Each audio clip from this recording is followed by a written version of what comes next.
Welcome to brand new and first video of instream ads. তো আজকে আমরা instream ads নিয়ে কথা বলবো এবং ইনস্ট্রিম অ্যাডসের সাথে সম্পর্কিত কিছু বিষয় নিয়ে কথা বলবো। তো চলুন শুরু করা যাক। প্রথমে আমরা জানবো ইনস্ট্রিম অ্যাডস কি। তবে এটা জানার আগে আমরা আরেকটা বিষয় নিয়ে জানবো, সেটা হলো অডিয়েন্স নেটওয়ার্ক। এখানে একটা বিষয় আছে অডিয়েন্স নেটওয়ার্ক। অডিয়েন্স নেটওয়ার্কটা হলো মোবাইল বেস যে সফটওয়্যারগুলো আছে সেগুলো যারা ডেভেলপ করে সে সফটওয়্যারগুলোতে কিছু অ্যাড প্লেসমেন্ট করা হয় এবং সেখানে অ্যাড প্লেসমেন্ট করে মূলত এই সাইটগুলো। অডিয়েন্স নেটওয়ার্ক এটা আসলে গুগলের অ্যাড মবের মতোই একটা সাইট, ওইটা ফেসবুকেরই সাইট। এই ধরনের আরও বিভিন্ন সাইট আছে মোবাইলের সফটওয়্যারগুলোতে অ্যাড সার্ভ করে। তো আমরা যখন অ্যান্ড্রয়েড প্লে স্টোর থেকে অথবা অ্যাপ স্টোর থেকে কোনো সফটওয়্যার ইনস্টল দিই মোবাইলে, তখন চালু করতে গেলে দেখা যায় কি বিভিন্ন ধরনের নানান জাতীয় অ্যাডসগুলো আমরা দেখতে পাই। ইমেজ হতে পারে, ভিডিও হতে পারে, ইন্টারেস্টিশিয়াল অ্যাড হতে পারে, আরও অনেক ধরনের অ্যাড হতে পারে, আরও অনেক ধরনের নানান জাতীয় অ্যাডসগুলো আমরা দেখতে পাই।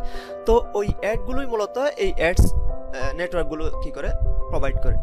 তো আমরা বলতে পারি যে অডিয়েন্স নেটওয়ার্ক এটা হলো ফেসবুকের একটা অ্যাড নেটওয়ার্ক এবং এটা হলো শুধুমাত্র মোবাইল অ্যাপ এবং মোবাইলের যে গেমগুলো আছে সেখানে অ্যাড সার্ভ করে। সেম একইভাবে অ্যাড মোবো এটা আসলে গুগলের আরেকটা যেটা আছে সেটা অ্যাডসেন্স। অ্যাডসেন্সটা আসলে ওই মোবাইলের কোনো সফটওয়্যারে অ্যাড সার্ভ করে না, বরং অ্যাডসেন্স ওয়েবসাইটে এবং যে ইউটিউবের ভিডিও আছে ইউটিউব চ্যানেলে সেখানেই মূলত অ্যাড সার্ভ করে। তো আমরা বিষয়টা বুঝলাম। এবার আসি ইনস্ট্রিম অ্যাডস নিয়ে। ইনস্ট্রিম অ্যাডস যে একেবারে সংক্ষেপে এখানে বলা আছে, আমি আসলে ফেসবুক থেকে দেখাচ্ছি আপনাদের। ইনস্ট্রিম অ্যাডস আর image or video ads that play before, during or after your videos that can help you earn money on Facebook. দেখেন একেবারে খুব সহজে সংক্ষেপে খুবই ইজিলি এরা বলেই দিছে যে ইনস্ট্রিম অ্যাডসটা হলো ইমেজ অথবা ভিডিওর যেগুলো আপনার ভিডিও শুরুতে, মধ্যখানে অথবা শেষের দিকে প্লে হবে এবং সেগুলো আপনাকে একটা মানি জেনারেট করতে হেল্প করবে। তো খুব সহজে এবং সংক্ষেপে ইজিলি এটা বলা হয়েছে। এখন আমরা জানবো ইনস্ট্রিম অ্যাডস দিয়ে মনিটাইজেশন পাওয়ার জন্য কিছু রিকোয়ারমেন্টস রয়েছে।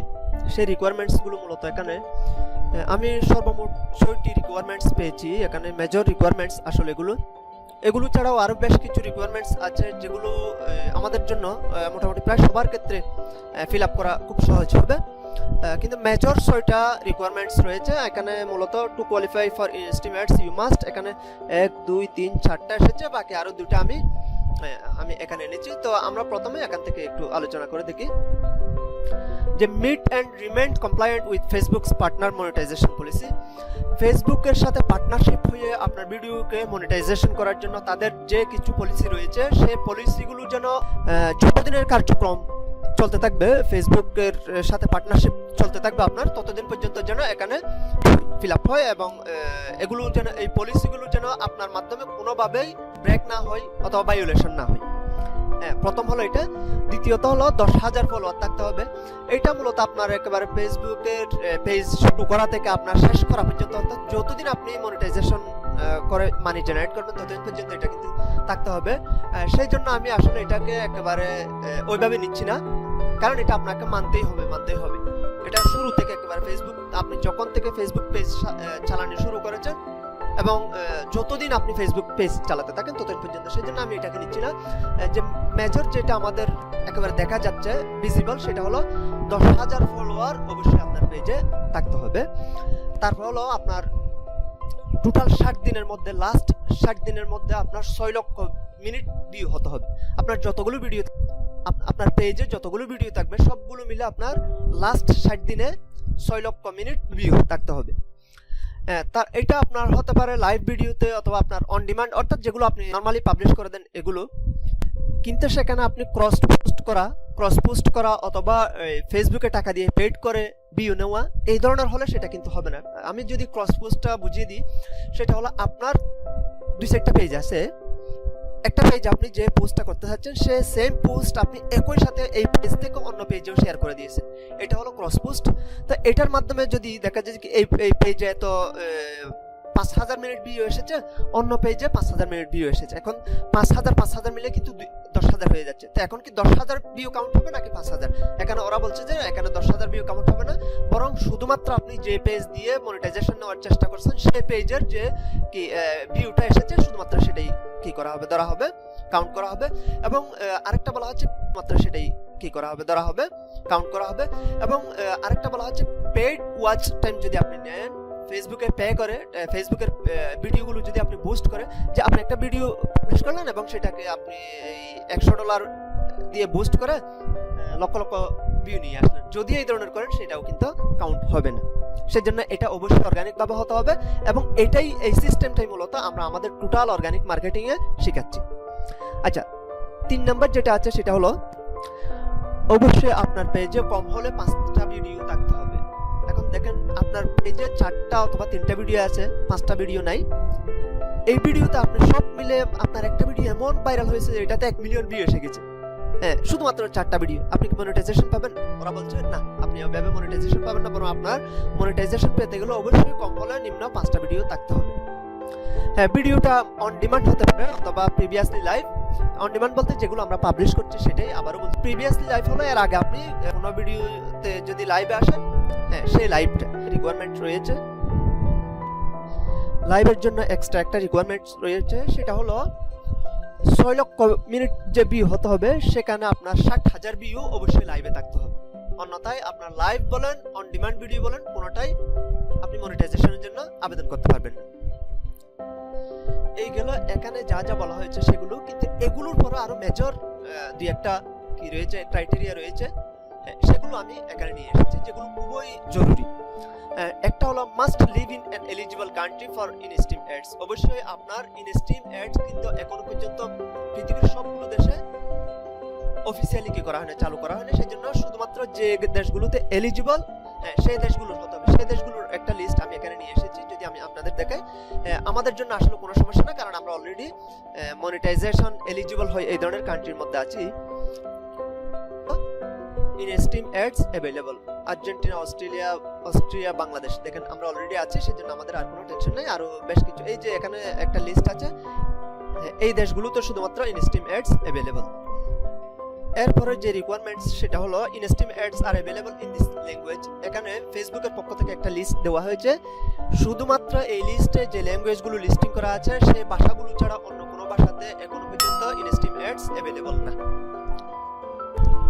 এখানেও আমাদের টেনশনের কোনো কারণ নেই, কারণ বাংলা ভাষাটা আমরা একেবারে শুরুর দিকে দেখতে পাচ্ছি। Arabic, Assamese, Bengali, Bhojpuri, Dutch, হ্যাঁ, এই ধরনের আরো এই ভাষাগুলো ছাড়া অন্য কোনো ভাষাতে এখনো পর্যন্ত ইনস্ট্রিম অ্যাডস अवेलेबल না।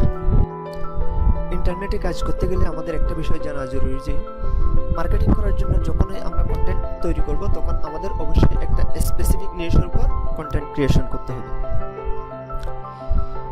ফেসবুকের ক্ষেত্রে এটা একটু সামান্য আলাদা। আমাদের কন্টেন্টটা শুধু স্পেসিফিক হবে না, বরং আমাদের কন্টেন্টের যে ল্যাঙ্গুয়েজ থাকবে সেটাও যেন অবশ্যই সেম হয়। যদি আপনি ফেসবুক পেজে আলাদা আলাদা ল্যাঙ্গুয়েজের ভিডিও পাবলিশ করেন, সেক্ষেত্রে এখানে ওরা বলছে যে videos that include multiple language may not be eligible for monetization. ওরা অলরেডি বলেই দিচ্ছে যে আপনি যদি মাল্টিপল ল্যাঙ্গুয়েজে ভিডিও বা কন্টেন্ট তৈরি করেন, সেক্ষেত্রে ওরা আপনাকে মনিটাইজেশন দেবে না। হ্যাঁ, যেমন এখানে ওরা বলছে যে title, description, audio in video, embedded text in video, example caption আর সাবটাইটেল, মিউজিক ইন ভিডিও, এই সব একই হতে হবে। যেমন আপনি বাংলা ভিডিও তৈরি করছেন, তাহলে অবশ্যই আপনার title, description, audio in video, এই সবগুলো কিন্তু আপনার অবশ্যই বাংলায় হতে হবে।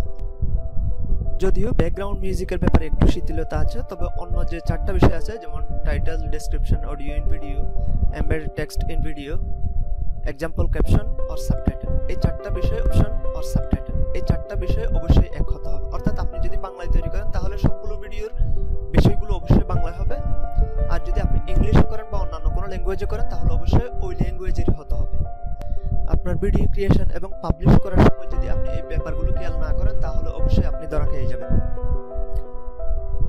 আপনারা যারা নিজ থেকে ভিডিও কন্টেন্ট ক্রিয়েশন করার সামর্থ্য রাখেন, তারা এলিজিবল ভাষা অনুযায়ী নিজ থেকে ভোকাল দিতে পারবেন। কিন্তু আপনি যদি ইউটিউব থেকে অন্যের কন্টেন্ট আপনার ফেসবুক পেজে পাবলিশ করতে চান ডাউনলোড করে, সেক্ষেত্রে দেখা যাবে কি আপনার চুজ করা ভিডিওগুলোর কোনো সময় ভোকালটা ইংলিশ, কোনো সময় বাংলা, কোনো সময় অন্য কোনো ভাষা।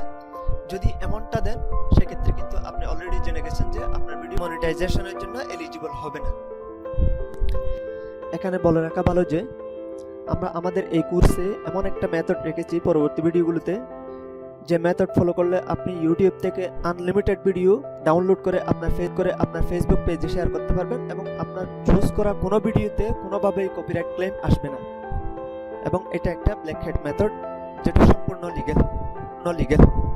এখন যে বিষয়টা জানবো সেটা আমরা যারা কন্টেন্ট ক্রিয়েটর আছি তাদের জন্য জানা খুব বেশি জরুরি না, তবে জেনে রাখা ভালো। আর সেটা হচ্ছে ইনস্ট্রিম অ্যাডস এর অ্যাডস ফরম্যাট। আর এই অ্যাডস ফরম্যাট প্রধানত দুই প্রকার, একটা হলো ইমেজ অ্যাড আর একটা হলো ভিডিও অ্যাড। ভিডিও অ্যাডস আবার তিন ভাগে বিভক্ত হয়ে থাকে, একটা হলো প্রি রোল অ্যাডস, দ্বিতীয় মিড রোল অ্যাডস, তৃতীয় post roll ads. Pre roll ads হলো যেটা ভিডিও শুরু হওয়ার পূর্বেই আসে, আর এই অ্যাডসটা এমন সব ভিডিওতে ফেসবুক দেয় যে ভিডিওগুলো মানুষ বিভিন্ন কিওয়ার্ড দিয়ে সার্চ করে খুঁজে দেখে। মিড রোল অ্যাড আসে ভিডিওর মধ্যখানে বা ভিডিও চলাকালীন অবস্থায়। এই অ্যাডসটা এমন এক সময় আসে ভিডিওর মধ্যখানে যখন ওরা সিস্টেমেটিক্যালি বুঝতে পারে যে আপনি কোনো একটা টপিক শেষ করে অন্য কোনো একটা টপিক নিয়ে, তখন এই যে দুইটা টপিকের মধ্যখানে একটা ন্যাচারাল ব্রেক আছে, এই ব্রেকের মধ্যখানেই মিড রোল অ্যাডসটা আসে। ওরা যখন সিস্টেমেটিক্যালি বুঝতে পারে না যে ভিডিওর মধ্যখানে কোনো ন্যাচারাল ব্রেক নাই, সে সময় তারা ইমেজ অ্যাডসটা নিয়ে আসে। এবং এই অ্যাডসটা প্লেসমেন্ট করার কোনো জায়গা না থাকার কারণে মূলত ভিডিওর নিচেই অথবা কন্টেন্টের নিচে এই অ্যাডটা দেখানো হয়। আর পোস্ট রুল অ্যাড হলো যদি ভিউয়ার প্রি রুল অ্যাড অথবা মিড রুল অ্যাড বা ইমেজ অ্যাডটা না দেখে, তাহলে ভিডিও শেষে যেয়ে তারা একটা অ্যাড দেখতে পায়, সেটা ভিডিও আকারে হয়।